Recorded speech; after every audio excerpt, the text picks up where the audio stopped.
This video contains news and analysis related to a recent terror attack in Kashmir.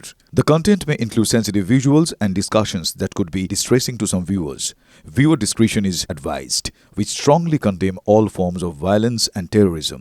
The purpose of the content is solely to inform and create awareness based on verified reports. এবার একটু অমৃতসরের দিকে নজর রাখবো, কারণ ভারত সর্বতভাবে সতর্ক হয়ে রয়েছে।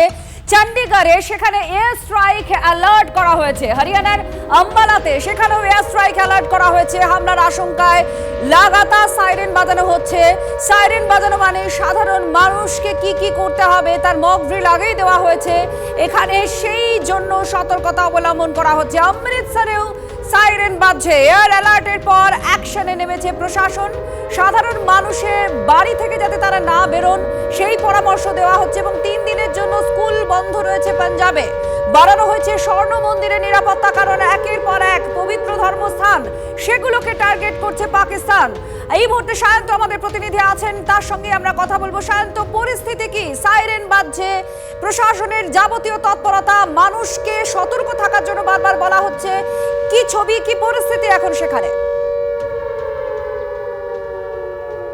একদমই, দেখো, পাঞ্জাবের লাহোরে যেহেতু ভারতীয় সেনা প্রত্যাঘাত করেছে, সেই কারণে কিন্তু লাহোরের অত্যন্ত কাছে হচ্ছে এই পাঞ্জাবের অমৃতসর। মূলত বলা চলে আটারি সীমান্ত থেকে মাত্র 22 কিলোমিটার দূরে। আমি সেই সীমান্তটা দেখাতে বলবো আমার ক্যামেরা পার্সন পিকুকে। তুমি দেখতে পাচ্ছ যে সেই সীমান্ত ও ঠিক উল্টো দিকে, আমরা যেখানে দাঁড়িয়ে তার ঠিক উল্টো দিকে হচ্ছে পাকিস্তান। ইতিমধ্যে অমৃতসরের উল্টো দিকে যে পাকিস্তানের যে রেঞ্জার্সের ক্যাম্প রয়েছে, সেই রেঞ্জার্সের ক্যাম্প থেকে পাকিস্তানের পতাকা কিন্তু নামানো রয়েছে। নইলে যদি পতাকা থাকতো আমি তোমাকে বলতে পারতাম যে সেটা হচ্ছে মূলত পাকিস্তানের পোস্ট। এইখানে যেটা আমরা দাঁড়িয়ে আছি সেই রারওয়াড়ি যে গ্রাম, এই গ্রামটা কিন্তু সম্পূর্ণ ফাঁকা। যেটা এলাকার গ্রামের বাসিন্দারা জানাচ্ছিলেন যে এখানে সকালে বাসিন্দারা থাকলেও রাত্রে যখনই বিকেল হচ্ছে তখন বাসিন্দারা এখান থেকে চলে যাচ্ছেন, পুরো গ্রাম খালি হয়ে যাচ্ছে। এবং অমৃতসর, চণ্ডীগড় সহ বিভিন্ন জায়গায় সেখানে সকাল থেকে এয়ার স্ট্রাইকের আতঙ্কে বা আশঙ্কায় সাইরেন বাজানো হয়েছে। মানুষজনকে ঘর থেকে বেরোতে বারণ করা হচ্ছে। তুমি দেখতে পাচ্ছ গ্রামের এই রাস্তা, গ্রামে একটা লোক পর্যন্ত নেই, পুরো ফাঁকা, একদম সীমান্তের শেষ গ্রাম এই গ্রাম রারওয়েলি বলে গ্রামটা। তুমি দেখতে পাচ্ছ গ্রামে কোনো লোক নেই। গ্রামের বাসিন্দারাই বলছেন যে বিকেলবেলা হলেই তারা প্রত্যেকে আরও প্রায় 15 থেকে 20 কিলোমিটার ভেতর দিকে চলে যাচ্ছেন অন্য কোনো গ্রামে বা তাদের কোনো প্রতিবেশীদের জায়গায়। স্বাভাবিকভাবেই এই আতঙ্ক কিন্তু একটা রয়েছেই। অমৃতসর, চণ্ডীগড়ে তোমার চারপাশের ছবি বলে দিচ্ছে যে মানুষ বা সেখানকার পরিস্থিতি কিরকম রয়েছে। কেউ বাড়ির বাইরে বেরোচ্ছেন না, প্রশাসনও বারবার বারণ করেছে। 3 দিনের জন্য স্কুল ছুটি করে দিয়েছে পাঞ্জাব। আর এই মুহূর্তে যে পরিস্থিতির ছবি আপনাদের দেখাচ্ছিলাম আমরা, আচ্ছা যখন ছবির কথাই হলো, যদি ছবির কথাই হলো, আজ ভারতের বিক্রমের আরেকটা ছবি দেখায়।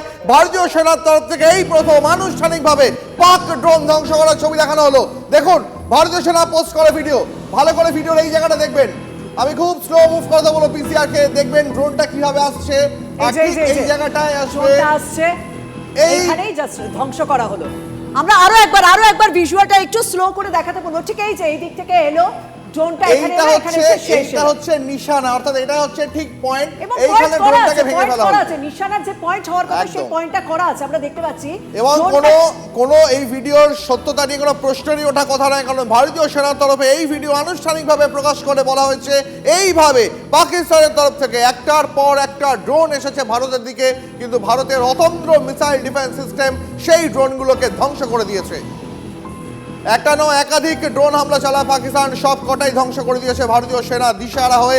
শেষ পর্যন্ত এলওসিতে সাধারণ নিরীহ গ্রামবাসীদের লক্ষ্য করে এলোপাথারি গুলি চালাতে শুরু করে পাক সেনা। পাক বাহিনীকে যোগ্য জবাবও দিচ্ছে ভারতীয় বাহিনী।